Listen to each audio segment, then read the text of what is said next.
খুবই মজাদার ইউনিক একটা রেসিপি। খেজুরের গুড় ও আমের কম্বিনেশনে আমের কেক হালুয়া রেসিপি। এজন্য প্রথমে নিয়ে নিচ্ছে দুটো ডিম, আম ও খেজুরের গুড়। ডিমটিকে একটু ফেটিয়ে এর ভিতরে আম ও খেজুরের গুড় দিয়ে আবার নেড়ে নিব।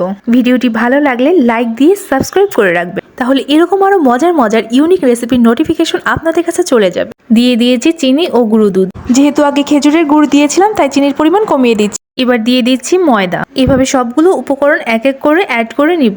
সামান্য নুন ও বেকিং পাউডার দিয়ে সবগুলো উপকরণ ভালো করে মিক্স করে নিতে হবে। ভালোভাবে সবগুলো উপকরণ মিক্স হয়ে গেলে এর ভিতরে তেল দিয়ে আবার কিছুক্ষণ নাড়তে হবে। উপকরণটি রেডি। এবার একটি বাটিতে ভালো করে তেল ব্রাশ করে নিচ্ছি।